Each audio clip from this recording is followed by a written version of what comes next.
السلام علیکم دوستو، امید ہے کہ آپ لوگ خیریت سے ہوں گے۔ ہم آپ کے لیے قاری حنیف ملتانی کا بیان لے کر آئے ہیں۔ عنوان ہے کہ اللہ تعالیٰ سے کیسے توبہ کریں۔ چلو آؤ بیان کو شروع کرتے ہیں۔ اللہ پاک جل شانہ نے قرآن مجید میں چیلنج کر دیا، فرمایا زمین میری ہے تمہاری نہیں، آسمان میرا، ستارے میرے، چاند میرا، رات میری، یہ دن میرا، یہ ہوا میری، یہ فضا میری، یہ درخت میرے، یہ پہاڑ میرے، یہ سمندر دریا میرے، سارا نظام کائنات میرا ہے، تو کس بات پہ فخر کرتا ہے؟ واللہ یقبض ویبسط والیہ ترجعون۔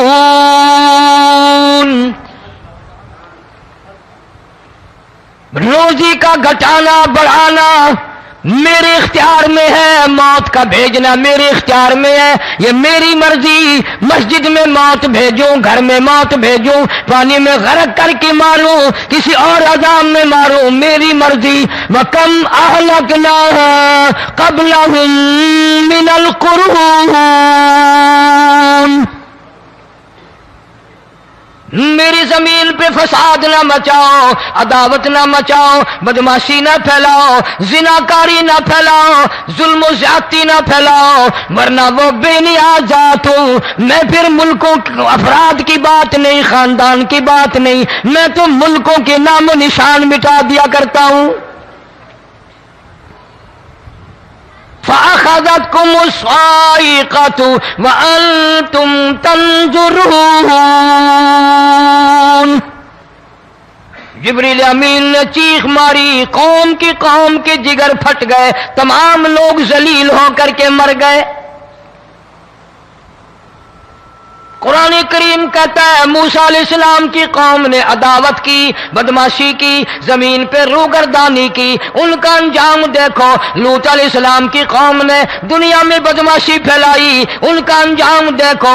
فرشتے آئے، موسیٰ علیہ السلام کی قوم کو کئی طرح سے عذاب دیے گئے۔ لوط علیہ السلام کی قوم پر فرشتے آئے، پہلے لوط علیہ السلام کو کہنے لگے، لوگوں میں بدماشی چھوکروں کے ساتھ پھیلی ہوئی تھی، بڑے خوبصورت جوان لڑکے بن کر آ گئے، نئی عمر کے لڑکے بن کر آ گئے۔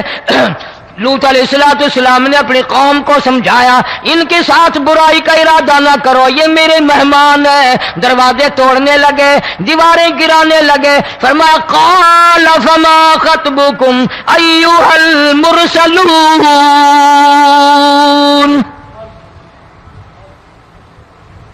لوط علیہ السلام نے خوشامد بھی کی، اور ظالموں باز آ جاؤ، میرے مہمانوں کی بے عزتی نہ کرو، میرے مہمانوں کی توہین نہ کرو۔ فرمایا قال یا قوم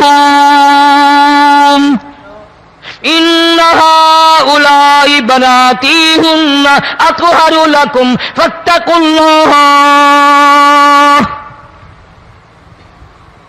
پیغمبر اپنی امت پہ بڑا رحیم ہوتا ہے، بڑا شفیق ہوتا ہے، بڑا کریم ہوتا ہے، بڑا دیانتدار ہوتا ہے۔ لوط علیہ السلام فرماتے ہیں لوگوں میری بیٹیاں تمہارے گھروں میں ہیں، ان سے اپنی خواہشات پوری کرو، میرے مہمانوں کو تنگ نہ کرو۔ زیادہ تنگ کرنے لگے، لوط علیہ السلام نے رو دیا، فرمانے لگے قال لو ان لی بکم قوۃ او آوی الی رکن شدید۔ کاش میرے پاس طاقت ہوتی، میرے پاس لاٹھی ہوتی، میرے پاس قوت ہوتی، میں تمہیں مزہ چکھاتا، میرے مہمانوں کی کیوں بے عزتی کرتے ہو؟ فرشتوں نے دیکھ لیا اللہ کا پیغمبر پریشان ہے، ہماری وجہ سے رو رہا ہے، بول اٹھے قالوا انا ارسلنا الی قوم مجرمین۔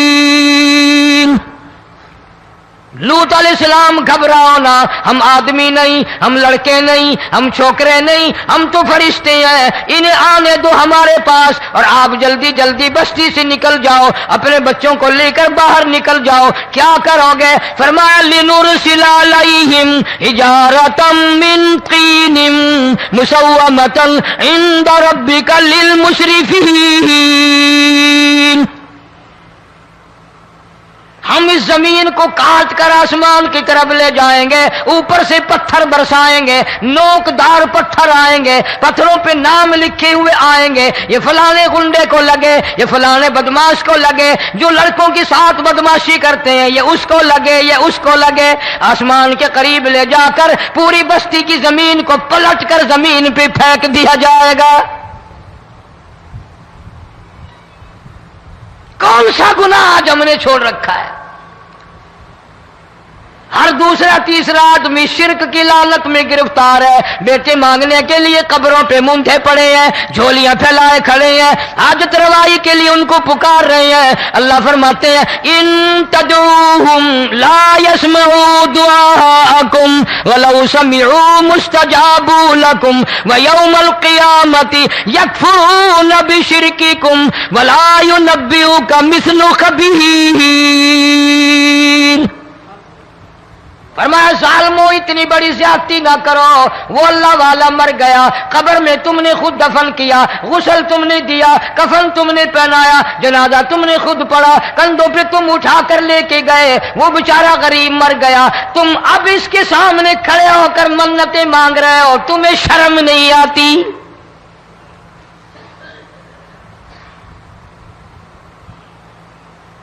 کتمیر کے لفظ آتے ہیں قرآن میں۔ یہ کھجور کی گٹھلی، اس میں جو ایک تیل سی ہوتی ہے، اس کے اندر سے دیکھنا کبھی ایک دھاگا سا نکلتا ہے۔ کھجور کی گٹھلی اور گٹھلی کا جو سوراخ سا ہے لمبا، اس کے اندر سے ایک باریک سا دھاگا سا نکلتا ہے، اس کو قرآن اور اللہ پاک کتمیر عربی میں کہتے ہیں۔ فرمایا تم بیٹے مانگ رہے ہو، تم نوکری مانگ رہے ہو، تم حاجت روائی ان سے مانگ رہے ہو، حالانکہ یہ تو کھجور کی گٹھلی کا وہ دھاگا پیدا نہیں کر سکتے۔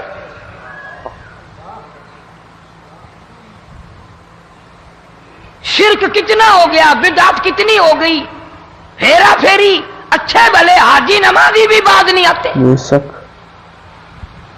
داڑیاں رکھ کر ہم لوگ اپنی داڑیوں کی عزت نہیں کرتے۔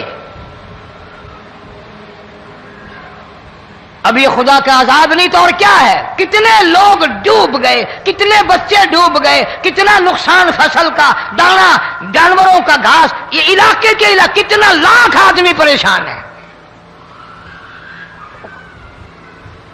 اور یہ گانے بجانے والا گناہ جو ہے، اس کو تو لوگ اب گناہ ہی نہیں مانتے۔ عورتیں بھی، مرد بھی، چھوٹے بڑے، امیر غریب لگے ہوئے رات دن۔ جناب امام الانبیاء محبوب کبریا حضرت محمد مصطفیٰ صلی اللہ تعالی علیہ وسلم تشریف لے جا رہے ہیں، بنسری بجنے کی آواز آئی، کالی کملی والے صلی اللہ علیہ وسلم نے پیاری پیاری دونوں انگلیاں اپنے کانوں میں ڈال لی۔ انس رضی اللہ تعالیٰ عنہ کہتے ہیں کافی دور چلے گئے، پھر مدنی کریم صلی اللہ علیہ وسلم نے مجھ سے پوچھا او انس، کیا وہ منحوس اب بھی آ رہی ہے؟ وہ منحوس آواز اب بھی آ رہی ہے؟ حالانکہ یوں ذرا باہر انگلی کر کے بھی تو سرکار دو عالم صلی اللہ علیہ وسلم سن کر دیکھ سکتے تھے کہ وہ آواز اب بھی آ رہی ہے کہ نہیں۔ لیکن تیرے میرے نبی امام الانبیاء صلی اللہ علیہ وسلم کا عمل دیکھ، حضور کا طریقہ دیکھ، اتنی نفرت فرمائی گانے بجانے سے، انگلی نکال کر کے بھی نہیں دیکھی۔ 3 مرتبہ حضرت انس رضی اللہ تعالیٰ عنہ سے پوچھا، جب حضرت انس نے عرض کر دیا اب کوئی آواز نہیں آتی، انگلی نکالی اپنے کانوں سے، فرمایا او انس، قیامت کا نزدیک آئے گا، قرب قیامت ہوگا، میری امت گانے بجانے میں اتنی لگے گی جب تک وہ غرق نہیں ہو جائیں گے بعد نہیں آئیں گے۔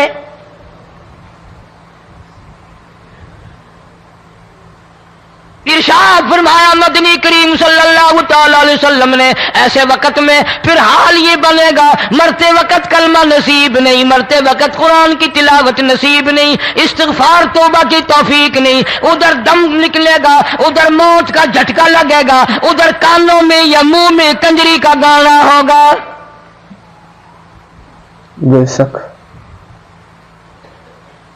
جناب مدنی کریم صلی اللہ تعالی علیہ وسلم نے صحابہ کرام کو ایسی تعلیم دی، ایسی تلقین کی، ان کی ایسی تربیت فرمائی، کوئی گناہ اگر ان سے سرزد بھی ہوا جب تک وہ توبہ استغفار نہ کر لیں نیند نہیں کرتے تھے۔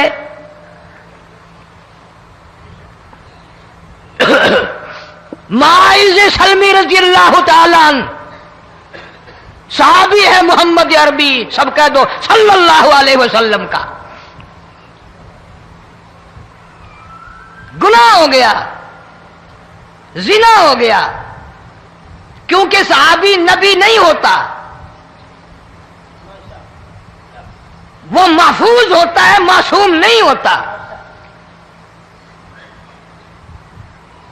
اس کا یہ مطلب نہیں کہ ہم صحابہ کرام کو اپنے اوپر قیاس کریں، ارے ان کے گناہ اور تھے، ہمارے گناہ اور ہیں۔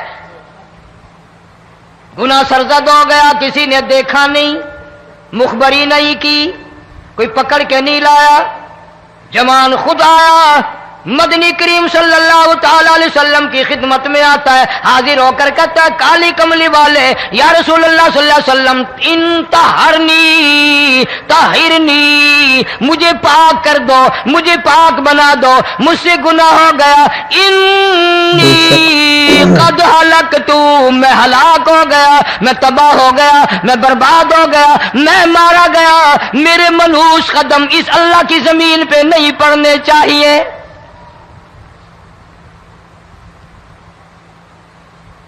دائیں طرف کھڑے ہو کر اس نے بات کی، محمد کریم صلی اللہ علیہ وسلم نے بائیں طرف منہ پھیر لیا، پھر اس نے بائیں طرف آ کے بات کی، گریز فرما رہے محمد عربی صلی اللہ علیہ وسلم، پھر دائیں طرف منہ کر لیا، وہ دائیں طرف آ گیا۔ آپ صلی اللہ علیہ وسلم نے فرمایا خام میں ہو گیا ہوگا، رات سوتے میں ہو گیا ہوگا، یا تیرا عقل دکھ گیا ہوگا، تیرا دماغ چکر کھا گیا ہوگا، کیا کہتا ہے تو؟ انہوں نے کہا نہیں کالی کملی والے، میں ڈرتا ہوں قیامت تمہیں کیا بنے گی، تقاضے پہ تقاضا کیا، مجھے سزا دو، اسلامی قانون کے مطابق مجھے سزا دی جائے۔ نبی پاک صلی اللہ علیہ وسلم نے سزا کا انتظام کر دیا۔ شادی شدہ تھا، سنسار کرتے ہیں، پتھر مارنے کا حکم ہے۔ ہائے قرآن کی ان آیتوں پہ عمل کرنے والے لوگ تو بڑی مدت ہو گئی قبروں میں چلے گئے۔ قرآن موجود ہے، قانون موجود ہے، ماننے والے چلے گئے قبروں میں، اب قرآن کے ساتھ مذاق کرنے والے رہ گئے۔ جناب مدنی کریم صلی اللہ تعالی علیہ وسلم نے حکم دے دیا اس کے اقرار پر سنسار کرو۔ جب لوگ پتھر مارنے لگے، ہڈیاں مارنے لگے، خون کی دھار نکل کر ایک جوان کے کپڑوں پہ پڑ گئی، اس نے حضرت معاذ سلمی رضی اللہ تعالیٰ عنہ کی شان میں گستاخی کا لفظ کہہ دیا۔ مدنی کریم صلی اللہ علیہ وسلم نے سن لیا، فرمایا بعد آ جا، میرے صحابی کو کچھ نہ کہو، اس جوان کو کچھ نہ کہو۔ کیوں؟ اس لیے اس نے تو وہ توبہ کی ہے، وہ استغفار کیا ہے۔ اگر ایک صحابی کی توبہ کے صدقے میں آج 12,000 مدینے کی ساری آبادی کو جنت مل گئی۔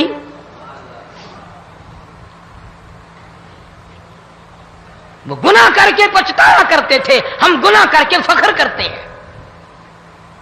جتنے حرام کھانے والے لوگ کبھی باز نہیں آئیں گے۔ جس کے منہ رشوت لگ گئی مر جائے گا، ہٹے گا نہیں۔ جس نے کھا لیا حرام کا مال قبروں تک نہیں پھر اس کا پیٹ بھرتا۔ فرمایا کلو وتمتعوا قلیلا انکم مجرمون، کھا لو پی لو مزے اڑا لو، سودا چند دنوں کا ہے، متاع قلیل، بے شک تھوڑے دنوں کا معاملہ، ثم مأواہم جہنم وبئس المہاد، برا ٹھکانہ اپنے لیے لوگوں نے بنا لیا۔ ایک اور عورت سے گناہ ہوا،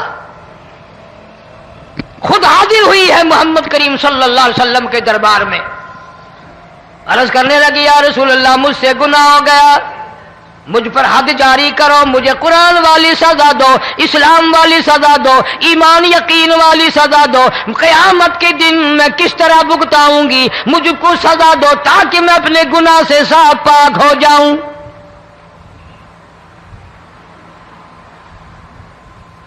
آپ صلی اللہ علیہ وسلم نے پوچھا حمل تو نہیں؟ اس نے کہا ہاں ہو گیا۔ پیغمبر ہے، نبی ہے، اور یہ تو امام الانبیاء ہے صلی اللہ علیہ وسلم۔ فرمایا گناہ تو نے کیا، سزا تجھے دیں، یہ بچہ بھی ساتھ قتل ہو جائے گا۔ آپ نے رو کر فرمایا اس بچے کے قتل کا قیامت میں کیا جواب دوں گا؟ آج ملک میں ہزاروں حمل گرائے جا رہے ہیں، تماشا بنا ہوا ہے زنا کا۔ ارشاد فرمایا مدنی کریم صلی اللہ تعالی علیہ وسلم نے زمین پر جس جگہ زنا ہوتا ہے چاروں طرف 40 میل تک 40 دن تک اللہ کی پھٹکار لعنت برستی ہے۔ زمین کے جس ٹکڑے پہ بدکاری کرتے ہیں زمین لعنت کرتی ہے، مکان کے در و دیوار لعنت کرتے ہیں، چھت لعنت کرتی ہے، کھڑکیاں روشن دان دروازے لعنت کرتے ہیں، اور صرف لعنت نہیں، اللہ پاک فرماتے ہیں وَامْتَازُوا الْيَوْمَ أَيُّهَا الْمُجْرِمُونَ۔ زمین آئے گی، دیواریں اٹھ کر آئیں گی، اللہ کی عدالت میں گواہ دیں گی، درخت آئیں گے، کھڑکیاں آئیں گی، روشن دان آئیں گے۔ لوگوں نے تماشا بنا رکھا ہے، کئی لوگ تو یہ کمائی کھاتے ہیں۔ جب تک اجتماعی گناہ نہیں ہوگا اجتماعی عذاب نہیں آتا۔ قرآن گواہ ہے، قوم سمود کا کیا بنا، قوم عاد کا کیا بنا، قوم لوط علیہ السلام کا کیا بنا، قوم موسیٰ علیہ السلام کا کیا بنا۔ ان پیغمبروں کی امتوں کے واقعات قرآن نے سنائے۔ موسیٰ علیہ السلام کی قوم پہ طوفان آیا،